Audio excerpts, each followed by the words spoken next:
आज आपण आलेलो आहोत आमदार डॉक्टर किरण लहामटे साहेब यांच्या निवासस्थानी आणि त्यांनी अजितदादा पवार यांच्या निधनानंतर वाढदिवस साजरा न करण्याचं आवाहन केलेलं आहे. तर काय सांगाल साहेब तुम्ही? नमस्कार.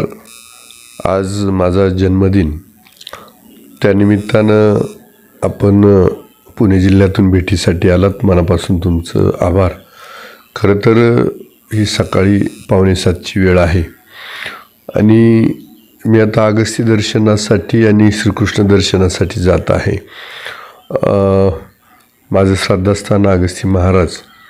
भगवान श्रीकृष्णाचं दर्शन घेऊन सकाळी मायबाप जनतेच्या भेटीसाठी इथं घरी बसावं असं ठरलं आणि त्या दृष्टीनं माझा प्रवास सुरू होतो आहे. काल अधिवेशन सुरू झालं आणि प्रचंड सभागृह भावूक झालं. काल अजितदादांना सर्व सभागृहानं आदरांजली श्रद्धांजली समर्पित केली. त्यानंतर मुंबईमध्ये सर्वपक्षीय श्रद्धांजलीचा मोठा कार्यक्रम झाला. जवळजवळ महिना व्हायला आला आहे, पण महाराष्ट्र आदरणीय अजितदादा पवार साहेब यांच्या जाण्याच्या दुःखातून अजून सावरलेला नाही आहे. आणि अशात मी एक त्यांच्या जवळचा साथीदार या नात्यानं माझं मन वाढदिवसाचे करमणुकीचे कार्यक्रम किंवा मोठे कार्यक्रम करण्याला धजत नाही. पण तरीसुद्धा लोकांची भेट घेतली पाहिजे, राहिलं पाहिजे.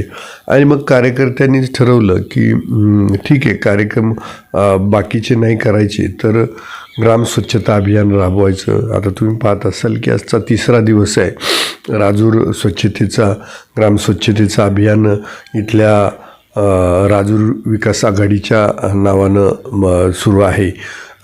त्याचबरोबर बाकीच्याही गावांमध्ये कार्यकर्त्यांनी ज्याच्या त्याच्या पद्धतीनं स्वच्छता अभियान राबवलं आहे.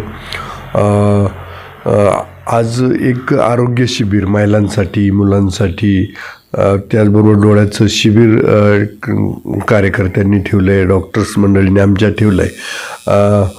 उद्या काही कार्यकर्त्यांनी कुस्त्यांचा जो आखाडा हंगामात दरवर्षी व्हायचा तर तो मोठ्या प्रमाणात नाही पण छोट्या प्रमाणात ठेवलेला आहे, जेणेकरून जी चांगली परंपरा आहे किंवा पैलवानांना दरवर्षी प्रोत्साहन दिलं जायचं तालुक्यातल्या, तर ते थांबलं नाही पाहिजे आणि म्हणून तो आखाडा करतो आहे.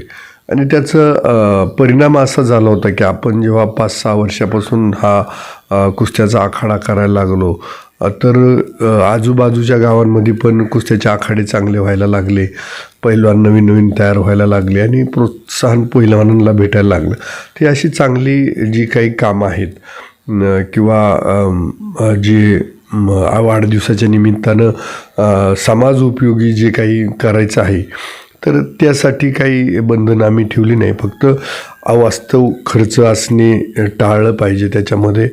आणि मला भेटायला येताना तर मी सरळ सांगितलं की मला शाल किंवा बुके घेऊन येऊ नका, केक घेऊन येऊ नका, फक्त भेटीला या. तुमची काही कामं असतील तर सांगा, एकमेकाशी गप्पा करूया आणि आजचा दिवस जनतेच्या समवेत साजरा करूया. धन्यवाद.